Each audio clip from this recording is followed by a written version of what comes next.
나이다. 아멘. 우리 옆에 분들하고 인사하겠습니다. 이렇게 손가락을 하나 이렇게 올려서 가운데 손가락을 샬롬 이렇게 인사하겠습니다. 샬롬. 예. 다시 한번 인사하겠습니다. 하나님께서 당신에게 평안을 주시기 원합니다. 예, 우리 주님께서 왕이십니다. 그분이 우리에게 평안을 주실 줄 믿습니다. 어떤 분은 이런 질문을 하는 분이 있습니다. 만약에 예수님께서 왕이시라면 왜 세상이 변화되지 않습니까?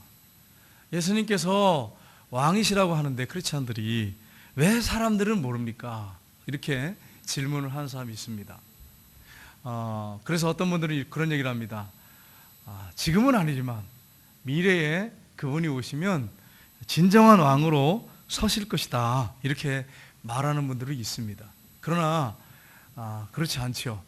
물론 미래도 왕으로 이제 자정하시겠지만 온 우주를 통치하시겠지만 현재 그분이 우리가 예수님을 영접할 때 그분이 우리의 마음에 들어오셔서 왕으로 다스리시고 통치하십니다. 그런데 문제는 영적인 거지 않습니까? 그러니까 통치에 순종하는 분들은 예수님이 왕이시죠. 다스림을 받습니다. 그런데 거부하는 사람들 있잖아요. 예수님을 모셔드리지 않고 왕으로 인정하지 않은 사람들 있지 않습니까?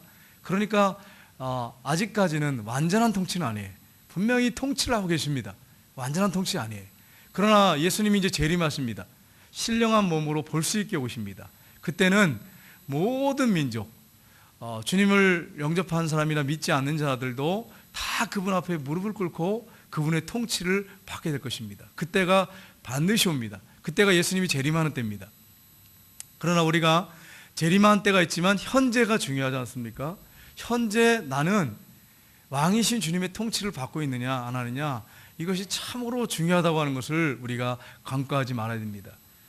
예수님이 우리의 삶에 들어오셔서 그분이 나를 다스리시고 나는 그분께 순종하면서 살고 있느냐, 이게 크리스찬들에게 있어서 가장 중요하다고 하는 것을 우리가 놓치면 안 됩니다. 근데 이것을 놓치고 있는 크리스찬들이 많이 있습니다. 여러분, 이스라엘에는 처음에 왕이 없었습니다. 하나님께서 어떤 지도자를 세운 다음에 그 지도자를 통해서 통치하셨습니다. 실질적인 왕은 하나님이셨어요. 가운데서 서 있는 그 지도자는 매개체 역할을 했어요. 하나님과 사람 가운데 매개체 역할을 했지 왕이 아니었어요. 그러나 하나님이 통치하시고 다스렸어요. 그런데 이스라엘 백성들이 뭘 요구합니까? 우리에게도 이방 나라들처럼 왕을 주십시오. 그러면서 왕을 요구하기 시작했어요. 그래서 하나님께서 왕을 주셨습니다. 첫 왕이 누굽니까? 초대 왕이 사울 왕이죠. 근데 그 왕이 어떻게 지도했어요?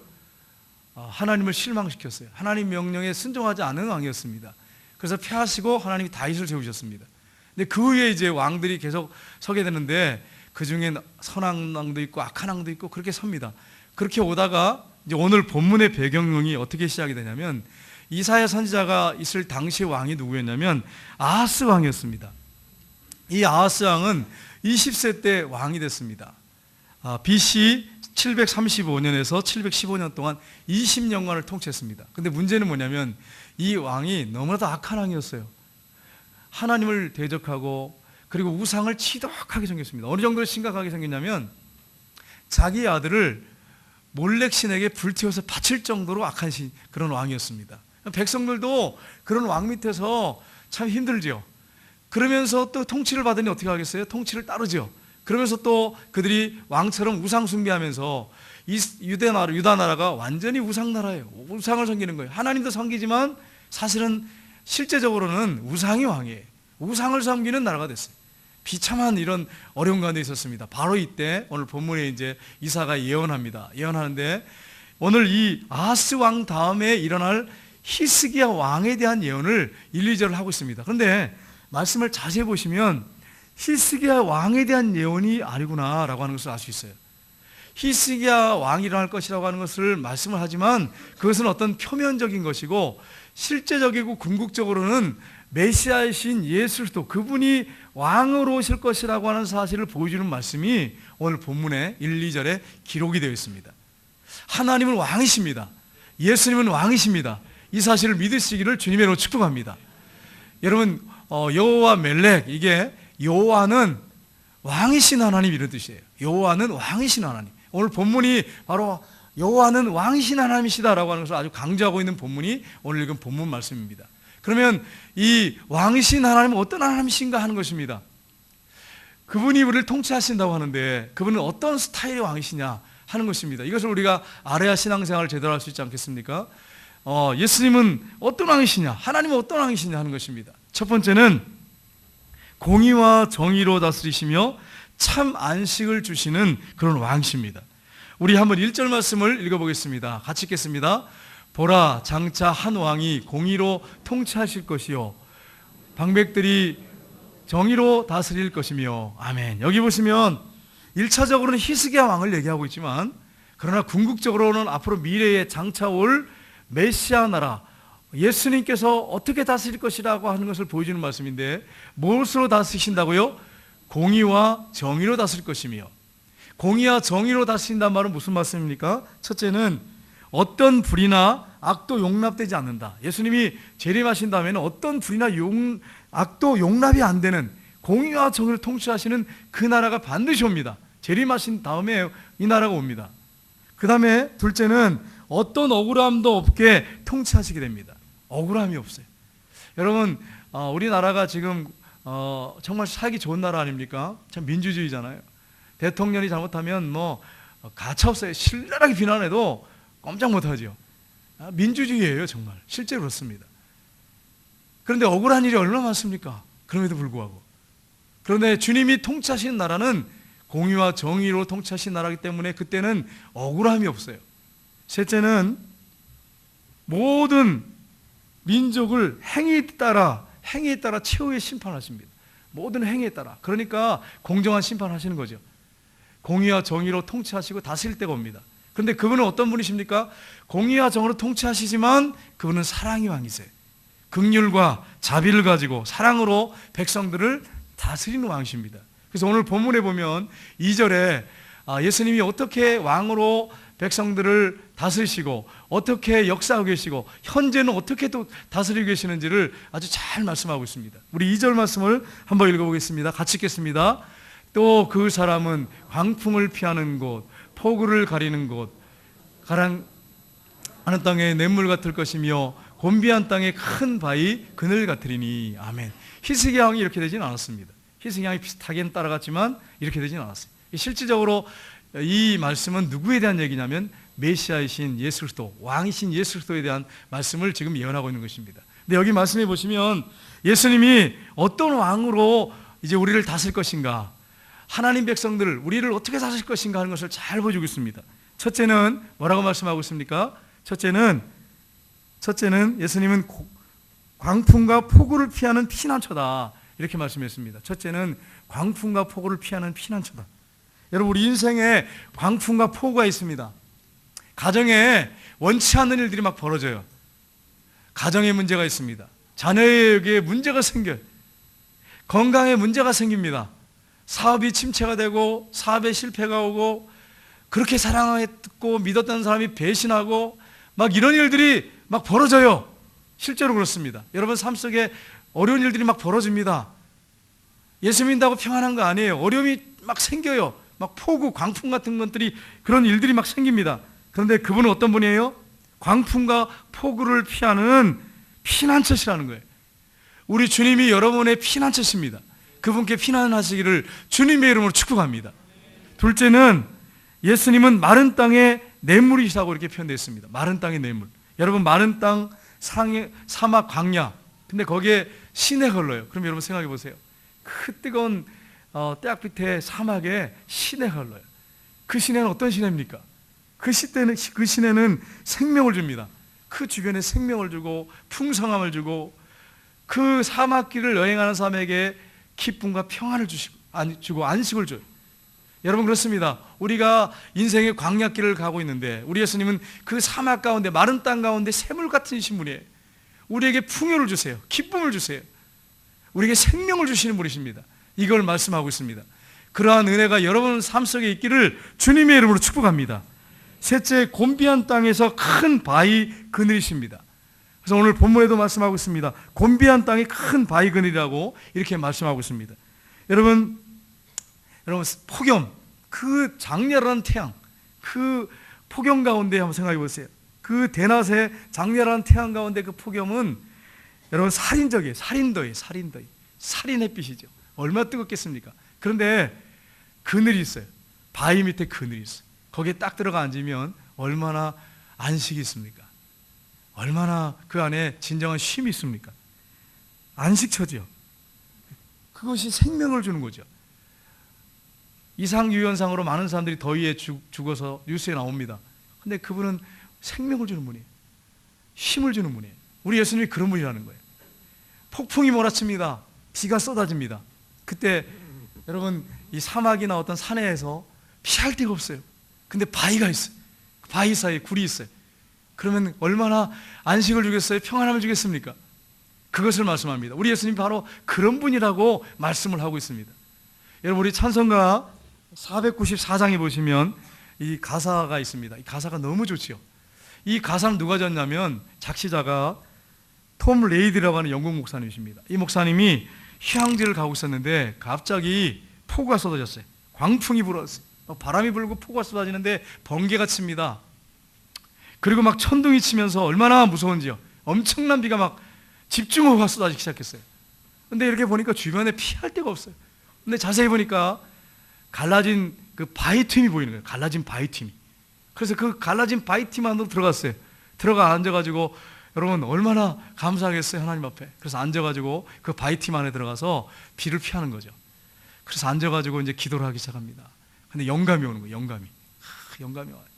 그래서 이제 쪽지를 호주머니에서 꺼내가지고 이제 시를 썼어요. 시를 썼는데 그 시가 우리가 부르고 있는 찬송가 494장이에요.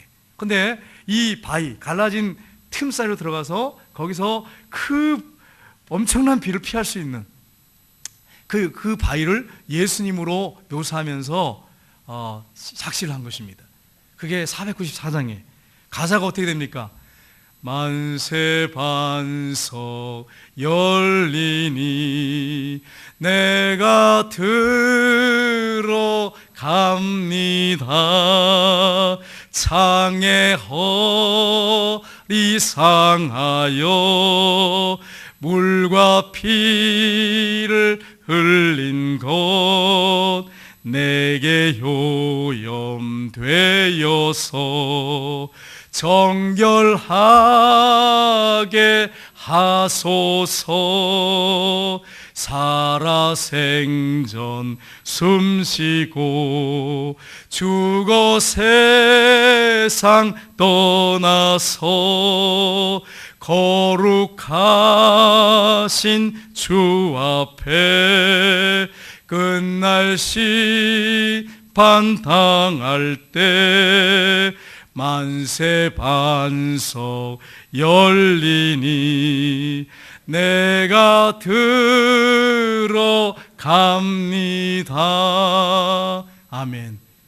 여러분 이 가사를 4절까지인데 제가 1, 2절만 불렀어요. 4절 부르면 또 오늘 공동회 했는데 목사님 공동회 어떻게 생각하시고 지금 찬송을 이렇게 부르고 계십니까? 이럴까 봐 제가 2절까지 2절만 불렀어요. 여기 보시면 뭐라고 작시했습니까? 만세 반석이 열리는데 거기에 뭐가 있습니까? 피난처, 안식처가 있다는 거예요. 예수님이 십자가 못 박혀서 물과 피를 쏟으셨어요. 양손과 못이 박혔어요. 옆구리에 창에 찔리셨어요. 그것이 휴엄대에서 나를 정결하게 했습니다. 죄 가운데 눌려서 죽어야 되는 사망 가운데 있을 저를 정결하게 했습니다. 뿐만 아니라 마지막에 내가 세상 떠날 때 죽어서 하나님 앞에 갈 때 만세 반석 열리니 내가 들어갑니다. 우리 예수님 때문에 내가 천국에 들어갑니다. 입소합니다. 내 의지, 내 노력이 아닙니다. 내 공로가 아닙니다. 예수님의 공로입니다. 예수님이 저 천국에서 나의 진정한 피난처십니다. 이렇게 지금 고백하고 있는 거예요. 이 가사가 얼마나 좋은지 모릅니다. 여러분 그렇습니다. 우리 예수님은 어떤 분이십니까? 광풍과 폭우를 피하는 피난처세요. 마른 땅에 흐르는 시냇물 같습니다. 그리고 곤비한 땅에서 이 폭염 가운데 있을 때 피할 수 있는 바위, 폭풍 가운데 피할 수 있는 바위, 그런 분이 바로 예수님이시다. 그분이 진정한 왕이시다 라고 하는 것을 말씀합니다.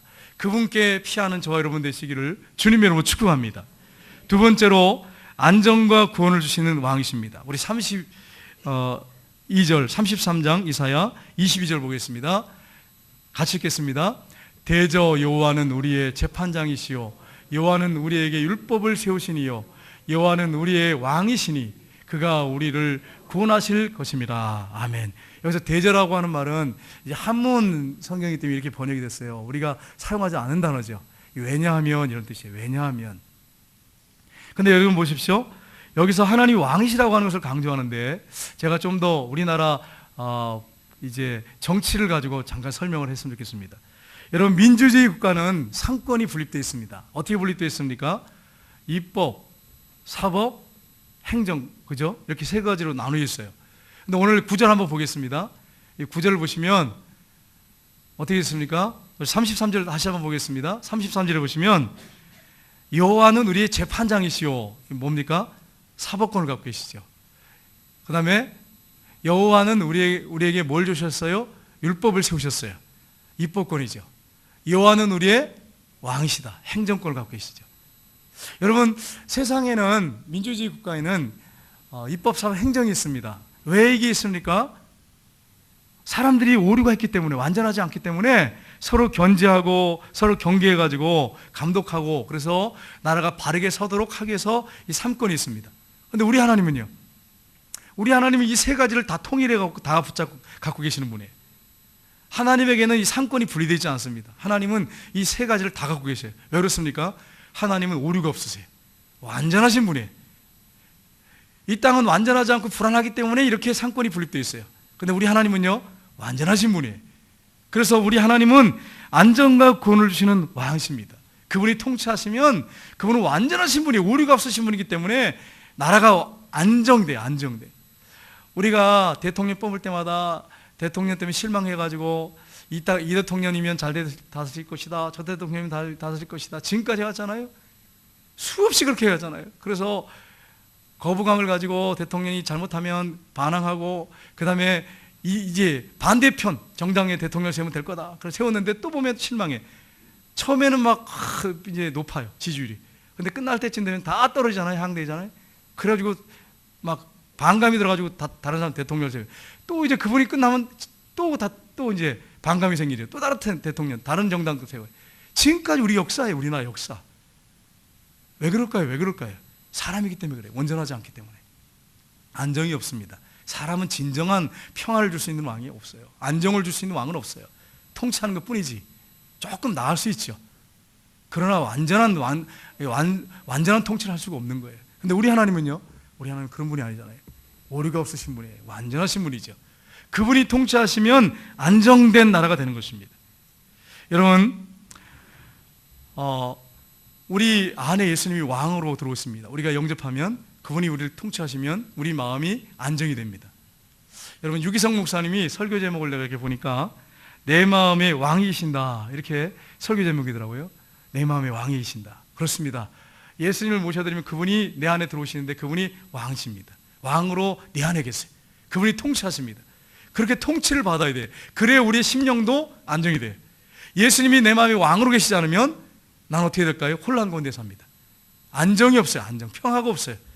예수님이 내 안에 왕으로 들어와서 통치하시고 내가 그분의 통치를 받을 때만이 진정한 평화와 안정이 있습니다. 여러분, 우리가 천년 만년 이 땅에 살지 않습니다. 우리가 죽게 됩니다. 죽게 될 때 가족들이 와서 우리의 손을 붙잡을 수 있어요. 손을 막 붙잡아 주길 수도 있고 우리 옆에서 울 수 있어요. 근데 문제는 뭐냐면 우리와 같이 갈 수는 없어요.